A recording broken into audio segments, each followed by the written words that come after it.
శ్రీకృష్ణ పరబ్రహ్మణే నమః. శ్రీగురుభ్యో నమః. శ్రీమాత్రే నమః. శ్రీగణేశాయ నమః.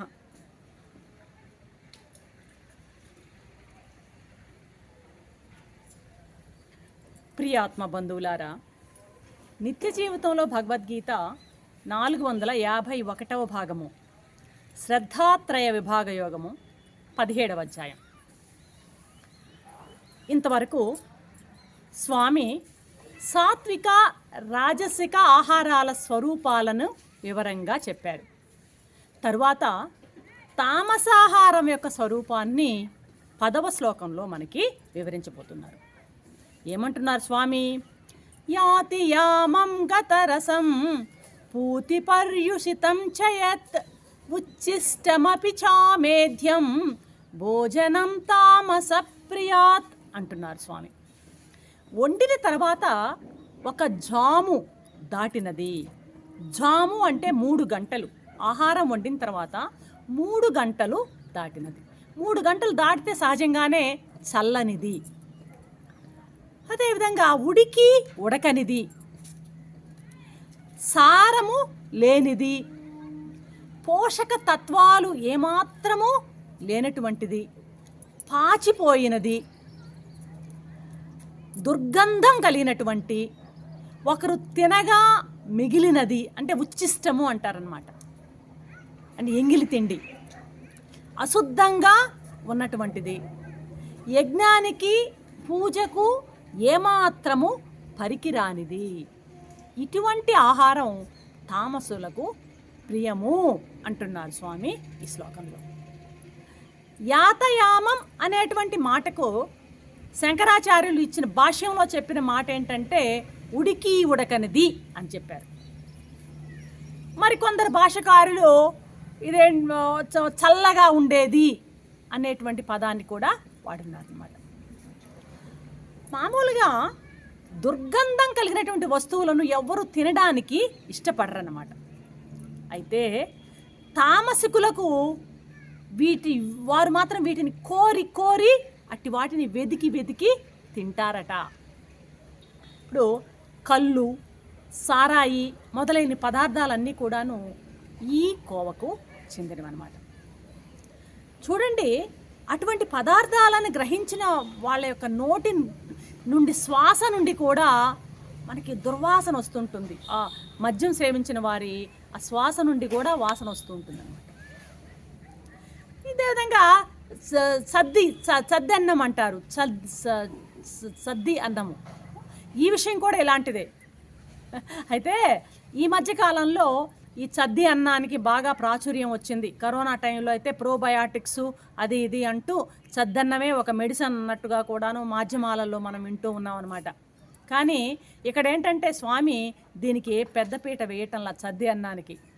ఎక్కువ వేడి ఎలాగైతే అనారోగ్యకరమో అదేవిధంగా చద్ది కూడా అనారోగ్యకరమే అని చెప్తోంది మన భగవద్గీత శాస్త్రం అన్నమాట. అతి వేడి రాజసులకు అంటే రాజసగుణం కలవారికి ప్రియంగా ఉంటే, అతి చల్లదనం అయినటువంటి వస్తువులు తామసులకు చాలా ప్రియంగా ఉంటాయి. ఇకపోతే ఉచ్చిష్టం అంటే ఎంగిలి తిండి. మామూలుగా నేను కూడా ఈ మధ్య ఒకసారి ఒక ప్రయాణంలో చూడడం జరిగింది. ఒక కుటుంబం, తల్లి తండ్రి 2 అమ్మాయిలు, బాగా ఒక టీనేజర్సే వాళ్ళు.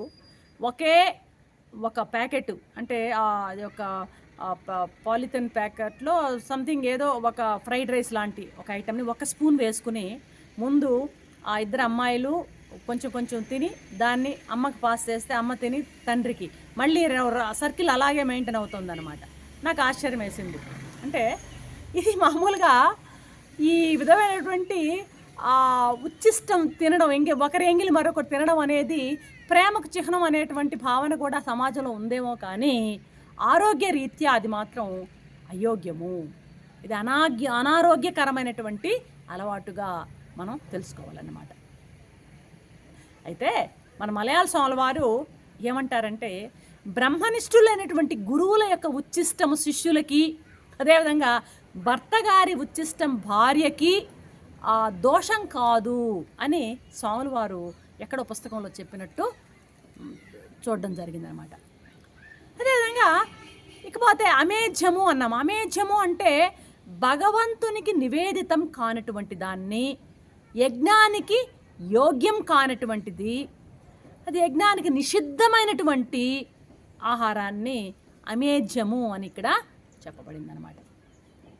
అంటే యజ్ఞానికి ఉపయోగపడనటువంటి, యోగ్యం కానటువంటి, నిషిద్ధమైనటువంటి ఆహార పదార్థం అమేధ్యం. ఉదాహరణకి మద్యము, మాంసము, మత్స్యాలు, చేపలు, ఇలాంటివి ఈ అమేధ్యాలు అనేటువంటి వాటి కిందకి ఉదాహరణగా వస్తాయన్నమాట.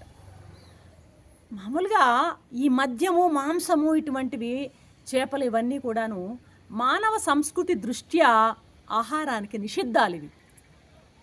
పైగా ప్రకృతి పరంగా కూడాను ఇవి వర్జనీయాలు, వదలదగినటువంటి పదార్థాలు అన్నమాట, ఆహార పదార్థాలు.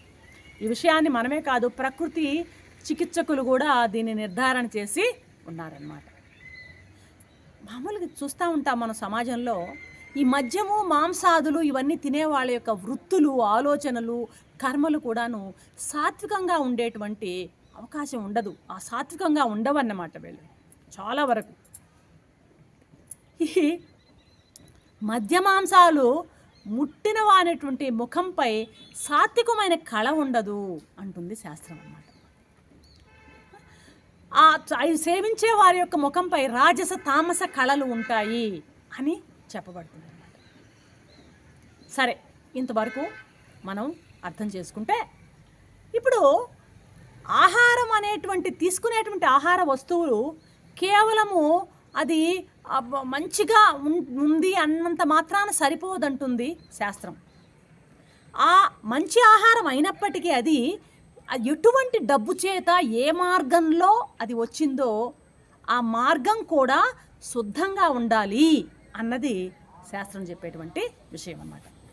అంటే పాపపు సొమ్ముతో కానీ, పాపపు వృత్తితో కానీ కొన్నటువంటి, తయారు చేసినటువంటి ఆ వస్తువు అది ఎంత మంచిదైనా సరే అది పాపాహారం కిందకే వస్తుందట.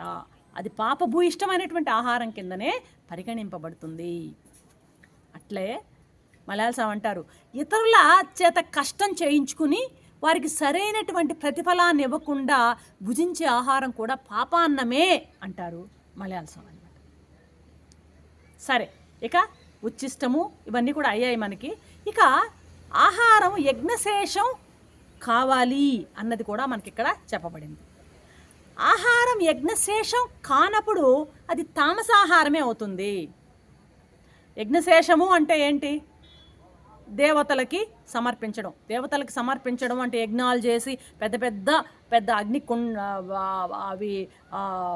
అగ్ని వేదికలను ఏర్పాటు చేసి సమిధలతో పెద్ద యజ్ఞాలు చేసి అప్పుడు పెట్టి మాత్రమే తినాలనేదా అర్థం ఇక్కడ? లేక దేవతా విగ్రహాలకు, దేవతా ప్రతీకలకు ముందు పెట్టి ప్రాణాయ స్వాహ, వ్యానాయ స్వాహ అంటూ మనం స్వాహ మంత్రాలు చెప్పి, భూర్భువస్వ మంత్రాలు చెప్పి అప్పుడు తినమనా? అలా కాదేమో.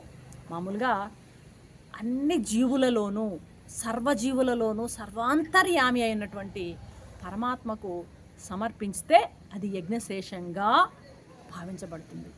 ఒక కుక్కో, పిల్లో, లేక మనిషో, అతిథో, అభ్యాగతో, అప్పటికప్పుడు ఆకలిగా ఉన్నవారో ఎవరికో ఏదో ఒకటి అది సమర్పించినటువంటి ఆహారం సమర్పించిన తర్వాత, ఆ సమర్పించబడిన తర్వాత తినేటువంటి ఆహారం అది యజ్ఞశేషంగా పరిగణింపబడుతుంది. ఎవరో ఒకరికి అలా పెట్టి తినడం అన్నమాట. మామూలుగా మన సంస్కృతిలో కొంత గోవులకు మేత వేస్తుంటారు, అదేవిధంగా చీమలకు చక్కెర, అతిథులకు, యాచకులకు అన్నం, నీళ్లు, అదేవిధంగా పిచ్చుకలకు గింజలు, ఇవన్నీ వేసేటువంటి సంస్కృతి మేము మా చిన్నతనాల్లో కూడా ఇంట్లో చూసేవాళ్ళం. అప్పుడే వచ్చినటువంటి ఆ వరి అవి తీసుకొచ్చి అలాగే జడలాగా కట్టి పిచ్చుకలకు ఆ పందిట్లో కట్టేవాళ్ళు అన్నమాట. అయితే అవన్నీ ప్రస్తుతం మృగ్యమైపోతున్నాయి. సాంప్రదాయాలన్నీ మారి బకాసురు సాంప్రదాయం తయారైపోతుంది. అయినా ఇంకా అలా లేదని చెప్పడానికి వీల్లేదు. ఇప్పుడు కూడా మనం చూస్తుంటాం. మొన్న ఈ మధ్య నర్మదా నది ఉజ్జయినికి వెళ్తే ప్రతి ఒక్కరు అక్కడ ఏంటంటే ఒడ్డు పొడవునా ఆ గోధుమ పిండితో రాసులు రాసులుగా పెట్టుకుని చిన్న చిన్న ఉండలుగా చేసే చాలామంది ఆ వ్యాపారాలన్నమాట. వాటిని వెళ్ళిన వాళ్ళంతా తీసుకుని అది నదిలో వేయడం అన్నమాట. అది ఒకసారిగా అంత ఆ గోధుమ పిండి కూడా ఎంత క్వాలిటీ మంచిగా ఉందో తెలియలేదు. ఆ కలర్ కూడా వేరేగా ఉంది. ఆ కలర్ కూడా అది గోధుమ పిండో మరి ఇంకేం పిండో కూడా తెలియలేదు. మరి ఇదంతా కూడాను ఆ నదిలో పడి మరి ఆ చేపలు తినేది అట్టుంచి ఆ నది ఎక్కడ కలుషితం అయిపోద్దో అని నాకైతే భయంగా అనిపించింది అనమాట. ఇప్పుడు కూడా ఉన్నారు దారిన వెళుతూ కుక్కలకి బిస్కెట్లు వేస్తూ చేపలకి తిండి వేసేవాళ్ళు ఉన్నారు, లేకపోలేదు. కానీ మన సాంప్రదాయం అయితే గతంలో ఇది నిక్కుటంగా ఈ రకమైనటువంటి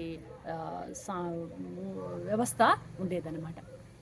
ఇలా స్వామి ఆహారాన్ని గురించి చక్కగా ఈ ఎపిసోడ్తో ఈ ఆహారం యొక్క విషయం అయిపోతుందన్నమాట.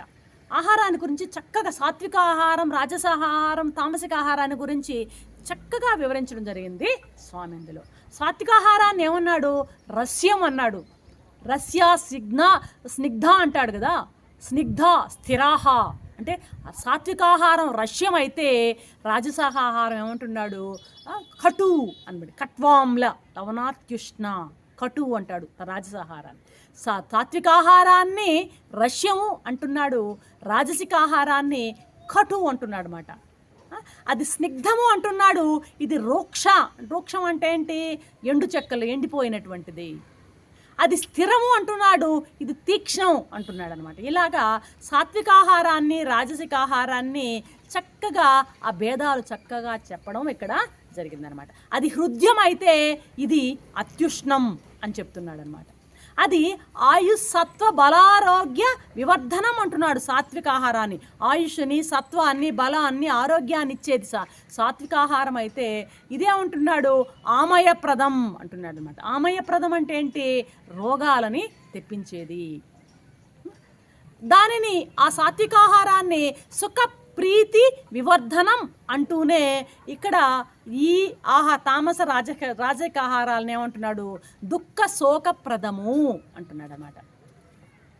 కాబట్టి ఈ విధంగా ఎందుకు వివరిస్తున్నారయ్యా అంటే ఆ చెడులని రజోగుణ తమోగుణ ఆహారాలను కూడా వివరించినప్పుడు వాటిని వర్జించి సత్వగుణం కలిగిన ఆహారాన్నే తీసుకుంటారన్నటువంటి దృష్టితో ఆ రజోగుణ సంబంధమైనటువంటి ఆ రాజసాహారం తామసాహారాన్ని కూడా స్వామి ఇక్కడ మనకి వర్ణించడం జరిగిందనమాట. మామూలుగా ఈ తామసాహారంపై ఎవరికి ఇష్టం ఉంటుందో ఆహార దృష్టితో వాళ్ళని తామసులు అని అనడం జరుగుతుంటుంది. అయితే తామసాహారం తినే వాళ్ళందరూ తామసులా అన్నది అర్థం కాదనమాట. అంటే తామసులకు తామసాహారం ప్రియంగా ఉంటుంది అని అభిప్రాయాన్ని మనసులో పెట్టుకొని భగవానుడు ఇలా చెప్పడం. ఏమన్నాడు? సాత్విక ప్రియ అన్నాడు, రాజస శ్రేష్ఠ అన్నాడు, తామస ప్రియా అనేటువంటి పదాలు కూడాను స్వామి ఇక్కడ ఉపయోగించడం జరిగిందనమాట. ఇంతటితో ఈ ఆహార సంబంధమైనటువంటి విషయము ముగించబడింది. రేపటి ఎపిసోడ్లో ఈ ఆహారాన్ని బేస్గా చేసుకుని ఆ గుణాలు ఎలా ఉంటాయి, ఆ గుణాలను బేస్గా చేసుకుని ఆ యజ్ఞ దాన తపస్సులు ఎలా ఉంటాయో మనకి చక్కగా వివరించబోతారు 11వ శ్లోకం నుంచి స్వామి. రేపటి ఎపిసోడ్లో మళ్ళీ కలుసుకుందాం. అంతవరకు సెలవు.